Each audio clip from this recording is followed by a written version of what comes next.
নমস্কাৰ বন্ধুসকল, ইণ্ডিয়ান অইল কৰ্পোৰেশ্যন লিমিটেড মাৰ্কেটিং ডিভিজনৰ টেকনিকেল এণ্ড নন টেকনিকেল ইয়াৰে ৱেষ্ট বেংগল, ওড়িশা, ঝাৰখণ্ড এণ্ড আছাম এই 6খন ষ্টেটৰ বাবেহে মুকলি হৈছে।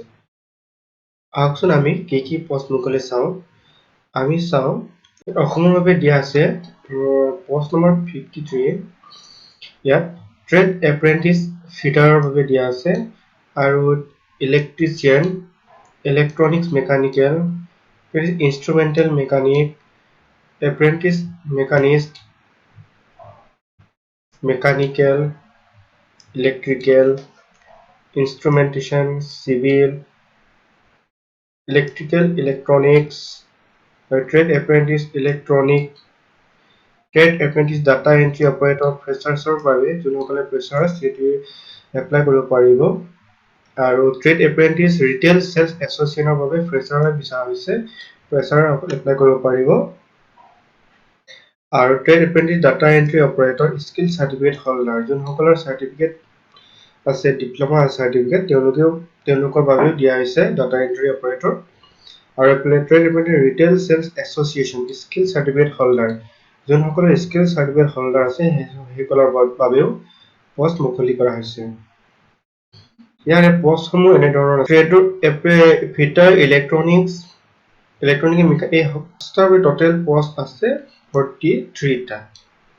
এই 5টা পোষ্টৰ বাবে টোটেল পোষ্ট আছে 43টা। ইয়াৰে আনৰিজাৰ্ভৰ বাবে আছে 20টা পোষ্ট।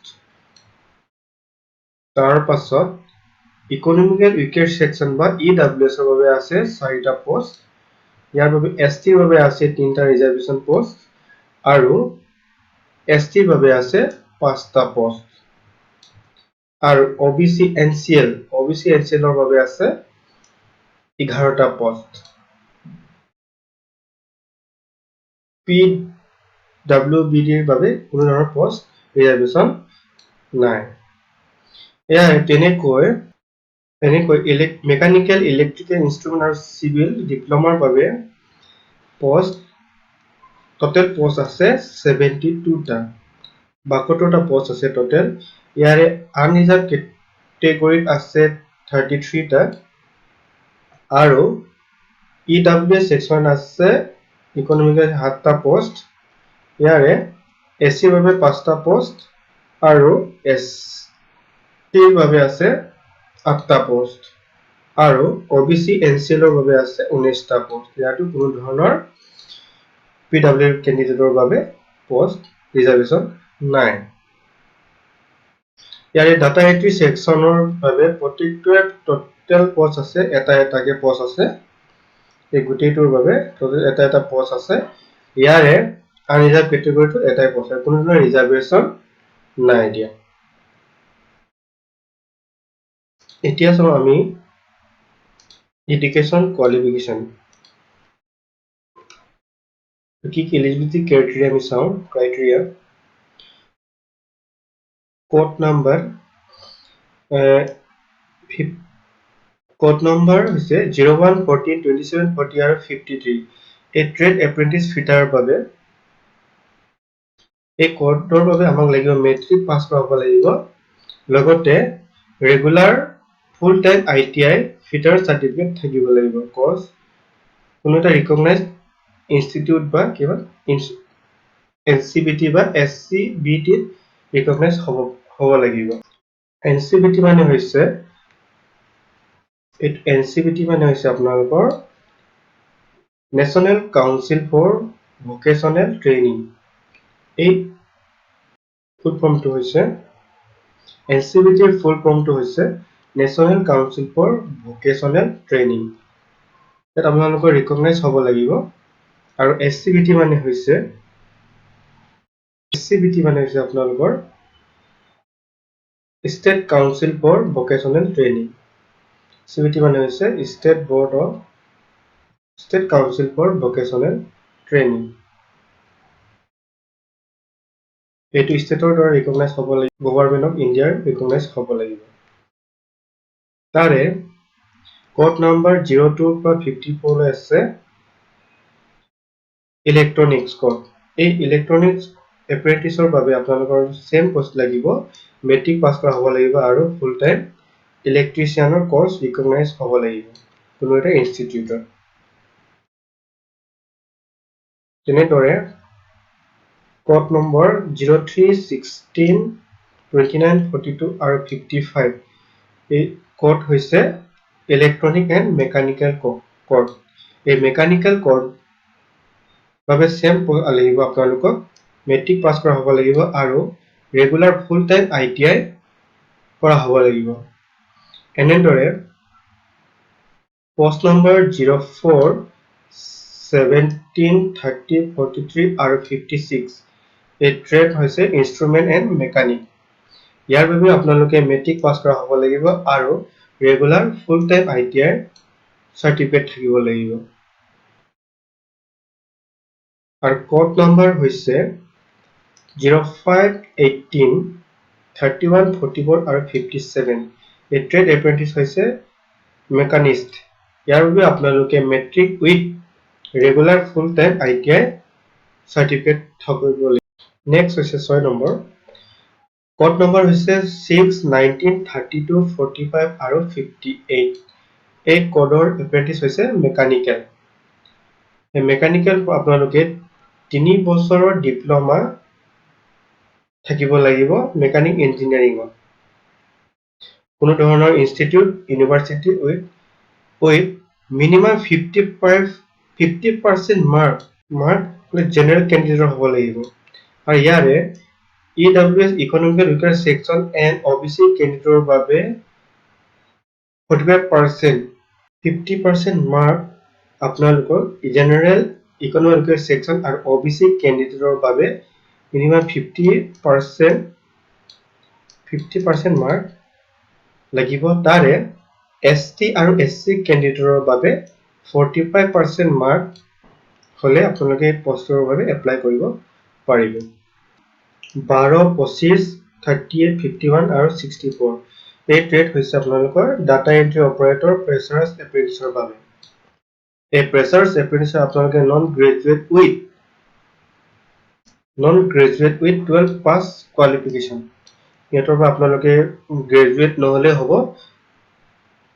12 পাছ কোৱালিফাইড থাকিব লাগিব আপোনালোকৰ ইয়াৰ কোনো পাৰ্চেন্টৰ কথা উল্লেখ কৰি দিয়া নাই আপোনালোকে 12 পাছ আৰু কম্পিউটাৰ সাৰ্টিফিকেট থাকিব লাগিব এই কোড নম্বৰ হৈছে 13 26 39 52 61 এই ট্ৰেড এপ্ৰেণ্টিছৰ আপোনাৰ data entry operator skill certificate holder যোনসকলৰ স্কিল সাৰ্টিফিকেট আছে তেওঁলোকৰ বাবে দিয়া হৈছে ইয়াত তেওঁলোকে ক্লাছ 12 পাছ কৰা হ'ব লাগিব লগতে স্কিল সাৰ্টিফিকেট থাকিব লাগিব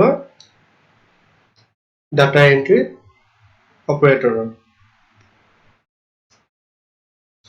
এইবোৰ থাকিলে আপোনালোকে data entry operator skill certificate holder আপুনি এপ্লাই কৰিব পাৰিব ইয়াৰে কোড নম্বৰ 121 251 381 511 আৰু 641 এই ট্ৰেড এপ্ৰেণ্টিছ হৈছে ৰিটেইল সেলছ এছ'চিয়েট ফ্ৰেছাৰ্ছৰ বাবে এইখন এইটো আপোনালোকে non graduate with 12 pass qualification বা 12 পাছৰ সাৰ্টিফিকেট থাকিলে আপোনালোকে এই পোষ্টৰ বাবে এপ্লাই কৰিব পাৰিব ইয়াৰে 131 261 391 421 651 trade apprentice retail sales and associate আপোনাৰ সাৰ্টিফিকেট হোল্ডাৰৰ বাবে হয় আৰু মিনিমাম আপোনালোকে 12 পাছ কৰা হ'ব লাগিব আৰু ৰিটেইল সেলছ এছ'চিয়েটৰ সাৰ্টিফিকেট থাকিব লাগিব আপোনালোকৰ গভ ৰিকগনাইজ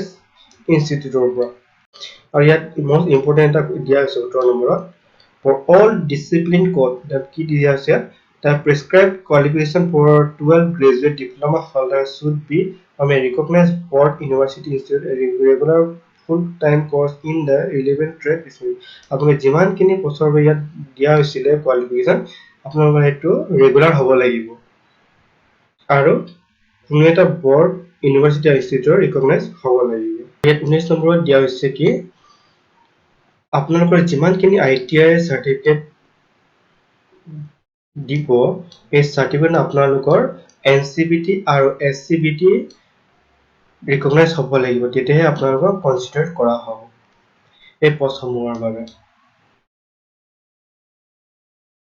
আৰু ইয়াত আণ্ডাৰ ডিচিপ্লিন কোড ইয়াত 1225 পৰা 38, 51, 64, 121, 251, 381, 511, 641 ফ্ৰেচাৰ্ছ এপ্ৰেণ্টিছৰ হয় এইটো। ইয়াৰ বাবে আপোনালোকক freshers apprentice means a non-graduate apprentice who has not undergone any institute training or skill training. By যোনসকলৰ কোনো ধৰণৰ স্কিল চাৰ্টিফিকেট নাই তেওঁলোকৰ বাবে এই freshers apprentice যদি পাছ কৰে তেওঁলোকক ট্ৰেইনিং আৰু জব ট্ৰেইনিং দিয়া হ'ব আৰু প্ৰেক্টিকেল কৰোৱা হ'ব। ইয়াত তেনেদৰে মেনশ্যন কৰি দিয়া আছে পষ্টসমূহৰ কি লাগিব ডকুমেণ্টছ অলৰেডি কৈ আহিছোঁ। ইম্পৰ্টেণ্ট কথা এটা কৈ আছে যোনসকলে 3 বছৰ ডিপ্ল'মা কৰি 31/10 আৰু 2021 কমপ্লিট হৈছে তেওঁলোকৰ কাৰণে ইলিজিবল নহ'ব এই পষ্টসমূহ মেনশ্যন কৰি দিয়া হৈছে। আৰু ইয়াত দিয়া আছে যোনসকলে undergone training and or having job experience for a period of 1 year or more are not eligible for being engaged. সিহঁতৰ কোনো ধৰণৰ এজ লিমিট ইয়াতে মেনশ্যন কৰি দিয়া হৈছে। মিনিমাম আপোনাৰ 18 বছৰ হ'ব লাগিব আৰু মেক্সিমাম 24 years হ'ব লাগিব। ইয়াৰে SC, ST, OBC, NCL আৰু PW কেণ্ডিডেটৰ বাবে এজ লিমিটেড হ'ব। SC, ST, OBC, NCL কেণ্ডিডেটৰ বাবে এজ এলিজিবল থাকিব। তাৰে মাৰ্কশ্বিট চাৰ্টিফিকেট আপোনালোকৰ এজ এলিজিবল বাবে মেট্ৰিকৰ ডকুমেণ্টছ দিলেও ছাপোৰ্ট কৰা হ'ব, একচেপ্টেবল হ'ব। ইয়াত এজ এলিজিবল দিয়া আছে ST, SC কেণ্ডিডেটৰ বাবে আপোনালোকৰ 5 বছৰ থাকিব আৰু OBC, NCL ৰ বাবে আপোনালোকৰ এলিজিবলটো গম পালে ST, SC ৰ আপোনালোকৰ 5 বছৰ থাকিব আৰু OBC, NCL ৰ বাবে আপোনালোকৰ 3 বছৰ। ইয়াত ইম্পৰ্টেণ্ট দিয়া হৈছে যোনসকল কেণ্ডিডেট ইকনমিকেল ছেক্টৰ তেওঁলোকৰ ইনকাম আৰু ইনকাম চাৰ্টিফিকেট দিব লাগিব তেওঁলোকে অথৰিটি প্ৰেছক্ৰাইব। যোনসকলৰ EWS কেণ্ডিডেট কেটেগৰী তেওঁলোক ইনকাম চাৰ্টিফিকেট ছাবমিট কৰিব লাগিব। আৰু ইয়াত পিৰিয়ডত দিয়া হৈছে পিৰিয়ড কিমান দিন 12 months for a discipline except 12 month training দিয়া হ'ব except কোনকেইটা except দিয়া আছে ইয়াত trade apprentice, data entry operator, freshers apprentice আৰু will be having 15 months training। যোনসকলে trade apprentice, data entry operator, freshers তেওঁলোকক 15 months ট্ৰেইনিং দিয়া হ'ব। এফালে আৰু দিয়া হৈছে except trade apprentice, retail sales হৈছে ফ্ৰেচাৰ্ছসকলৰ বাবে ইয়াক দিয়া হ'ব 14 month training. Training selection methodology ইয়াত ৰিটেন টেষ্ট থাকিব আপোনালোকৰ 90 মিনিটছ 90 মিনিটৰ ৰিটেন টেষ্ট কৰা হ'ব। ইয়াৰে কুৱেশ্যন থাকিব আপোনালোকৰ 100টা কুৱেশ্যন থাকিব, ইংলিছ আৰু হিন্দীত থাকিব কুৱেশ্যনটো আৰু MCQ টাইপৰ হ'ব কুৱেশ্যনবিলাক। ইয়াৰে ট্ৰেড এপ্ৰেণ্টিছ একাউণ্টেণ্টৰ বাবে আপোনালোকৰ থাকিব কোৱান্টিটিভ এপ্টিটিউড 30 মাৰ্কৰ থাকিব, ৰিজনিং এবিলিটি আপোনালোকৰ থাকিব 30 মাৰ্কৰ আৰু বেছিক ইংলিছ লেংগুৱেজ থাকিব আপোনালোকৰ 40 মাৰ্কৰ থাকিব। এইটো একাউণ্টেণ্ট এপ্ৰেণ্টিছৰ বাবে। আৰু ইয়াত ট্ৰেড এপ্ৰেণ্টিছ ফিটাৰৰ পৰা আৰম্ভ কৰি আপোনালোকৰ চিভিল ইলেক্ট্ৰনিক্স এণ্ড ইলেক্ট্ৰনিকেল থাকিব আপোনালোকৰ টেকনিকেল হিউমেন এণ্ড ৰিলিভেণ্ট ডিচিপ্লিনৰ পৰা আপোনালোকৰ নিজৰ ব্ৰাঞ্চৰ থাকিব আপোনাৰ 40 মাৰ্কৰ থাকিব আৰু এপ্টিটিউড ইনক্লুড কোৱান্টিটেটিভ এপ্টিটিউড ইয়াৰ আপোনালোকৰ থাকিব 20 মাৰ্ক আৰু ৰিজনিং এবিলিটি থাকিব আপোনালোকৰ 20 মাৰ্কৰ আৰু ইংলিছ লেংগুৱেজ স্কিল লেভেলৰ থাকিব আপোনালোকৰ 20 মাৰ্কৰ। টোটেল আপোনালোকৰ 100 মাৰ্ক। ইয়াৰে ডাটা এণ্ট্ৰি অপাৰেটৰ আৰু ৰিটেইল চেলছ এছ'চিয়েশ্যনৰ পৰা থাকিব আপোনালোকৰ জেনেৰিক এপ্টিটিউড 30 মাৰ্কৰ, ৰিজনিং এবিলিটি 30 মাৰ্কৰ আৰু বেছিক ইংলিছ থাকিব আপোনালোকৰ 40 মাৰ্কৰ থাকিব। টোটেল আপোনালোকৰ 100 মাৰ্কৰ 100 মাৰ্কৰ কুৱেশ্যন টোটেল থাকিব। তাৰে যোনসকল কেনে মিনিমাম 40% মাৰ্ক পাব তেওঁলোকে কোৱালিফাই কৰিব সিলেকশন প্ৰসেস আৰু ST SC আৰু PW কেটেগৰীতে 35% মাৰ্ক পালে হ'ব আৰু ইয়াত ডকুমেন্টস কি ভেৰিফিকেশন হ'ব কি ডকুমেন্ট লাগিব আপুনি চাও আহক যোনসকল কেন্ডিডেট শৰ্ট লিস্টেড কৰা হৈছে তেওঁলোকৰ বাবে কিছুমান ডকুমেন্ট লাগিব ভেৰিফিকেশনৰ এক নম্বৰ দিয়া আছে মেট্ৰিক পাছ আৰু মেট্ৰিক সাৰ্টিফিকেট লাগিব তাৰপিছত দিয়া হওক SC ST সাৰ্টিফিকেট দিব লাগিব যোনসকলে ইকনমিকেল উইকাৰ সেকশন আৰু ডিসেবিলিটি NCL ৰ সাৰ্টিফিকেট দিব লাগিব এফালে আৰু ক্লাছ 12 মাৰ্কশিট দিব লাগিব যদি গ্ৰেজুৱেচন আছে গ্ৰেজুৱেচন আৰু ডিপ্লোমা ইন ইঞ্জিনিয়াৰিং এই দুটিখিনি সাৰ্টিফিকেট লাগিব আপোনালোকক আৰু ক্লাছ 12 সাৰ্টিফিকেট লগতে final ITI issue by NCVT or SCVT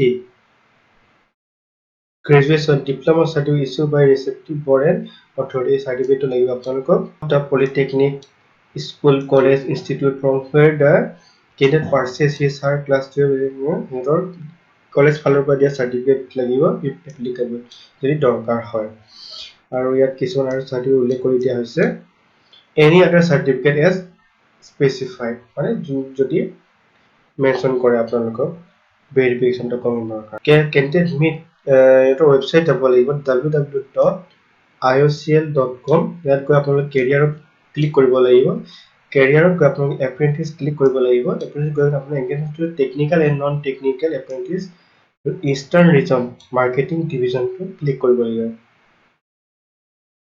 আৰু এই পোষ্টৰ অকল অনলাইন পোষ্ট এপ্লাই কৰিব লাগিব অফলাইন একসেপ্ট কৰা নহব তাপ কৰা সময়ত কিছুমান ডকুমেন্টস লাগিব এই ডকুমেন্টস কেটা আপোনালোকৰ সেলফ এটেচ কৰা হ'ব লাগিব ডকুমেন্টস কেটা সেলফ এটেচ কৰা হ'ব লাগিব আৰু সেলফ এটেচ কৰি স্ক্যান কৰি আপোনালোকে মিনিমাম আপোনালোকৰ এক্সটেন্স সাইজ হ'ব 100 KB ইচ ইয়াতকে বেছি হলে আপোনালোকৰ একসেপ্ট কৰা নহব আপোনালোকৰ ডকুমেন্ট সমূহ PDF বা JPG ফৰমেটৰ হ'ব লাগিব আৰু ডকুমেন্টস কেটা আপোনালোকে সেলফ এটেচ কৰি স্ক্যান কৰি আপলোড কৰিব লাগিব ইয়াৰ ডকুমেন্টস কেটা হৈছে আপোনালোকৰ মেট্ৰিকৰ সাৰ্টিফিকেট সমূহ আৰু যদি ইকনমিকেল উইকাৰ সেকশন তাৰ আৰু কাষ্ট সাৰ্টিফিকেটৰ কাষ্ট লাগিব সিগনেচাৰ লাগিব এইটো আপোনালোকৰ কোলা ইংক লাগিব ব্ল্যাক পেনৰে আপোনালোকৰ সিগনেচাৰ কৰি দিব লাগিব আৰু ৰিসেন্ট পাসপোৰ্ট সাইজ ফটোগ্ৰাফ লাগিব আৰু এটা সাৰ্টিফিকেট আপোনালোকৰ গ্ৰেজুৱেচন ITI ডিপ্লোমা সাৰ্টিফিকেট লাগিব এইবোৰ গোটেইখিনি আপোনালোকে সেলফ এটেচ কৰি আপলোড কৰিব আৰু কিছুমান ইম্পৰ্টেন্ট দিয়া হৈছে চাও আহক ইয়াৰ কি ইম্পৰ্টেন্ট দিছে ইয়াত ৰেজিষ্টাৰ কৰা সময়ত আপোনালোকৰ ইয়াত লাগিব পান কাৰ্ড লাগিব আপোনালোকক যদি থাকিব লাগিব আধাৰ কাৰ্ড থাকিব লাগিব আৰু নিজৰ পাছবুক বেংক পাছবুক থাকিব লাগিব আৰু আপোনালোকৰ নেম প্ৰিন্টেড যদি এক বেংক একাউন্ট নাই তে চেকবুক যদি আছে আপোনাৰ নেম প্ৰিন্টেড চেকবুক থাকিব লাগিব ইয়াৰ most আৰু ইম্পৰ্টেন্ট ডেট দিয়া হৈছে আপোনালোকৰ অনলাইন ফৰ্ম সাবমিশন স্টাৰ্ট হ'ব 5 নৱেম্বৰ 2021 ৰ পৰা 11 মৰ্নিং 11 AM মৰ্নিংৰ পৰা আপোনালোকৰ স্টাৰ্ট হ'ব আৰু ফৰ্মখন লাষ্ট ডেট আপোনালোকৰ সাবমিশন লাষ্ট ডেট আছে 4/12/2021 ডিসেম্বৰ মাহৰ 4 তাৰিখে আপোনালোকৰ 5 PM আপোনালোকৰ ফৰ্ম সাবমিশন লাষ্ট ডেট খতম হ'ব আৰু আপোনালোকৰ এডমিট কাৰ্ড ইস্যু কৰা হ'ব 9/12/2021 9 তাৰিখ 12 মাহ তাৰিখে আপোনালোকৰ 5 PM আপোনালোকৰ এডমিট কাৰ্ড ইস্যু কৰা হ'ব আৰু ৰিটেন টেষ্ট আমাৰ একসেপ্টেড ডেট 19/12/2021 আৰম্ভ হ'ব আৰু ভেৰিফিকেশন আপোনালোকৰ ডকুমেন্ট ভেৰিফিকেশন হ'ব 29/12/2021 আৰু most important হৈছে আপোনালোকৰ ৰিটেন টেষ্ট অকল হ'ব আমাৰ গুৱাহাটী। আমাৰ অকল গুৱাহাটী চহৰত আপোনালোকৰ ৰিটেন টেষ্ট আৰম্ভ হ'ব। আৰু মনত ৰাখিবলগীয়া হৈছে ডেটটো হৈছে আপোনালোকৰ 5 তাৰিখ 11 মাহ 2021 আপোনালোকৰ ফৰ্ম ষ্টাৰ্ট হ'ব, অনলাইন ফৰ্ম ফিল আপ, আৰু লাষ্ট ডেট হৈছে আপোনালোকৰ 4 ডিচেম্বৰ। 4 ডিচেম্বৰত আপোনালোকৰ লাষ্ট ডেট, ফৰ্ম ছাবমিশ্যনৰ লাষ্ট ডেট হ'ব। ধন্যবাদ বন্ধুসকল।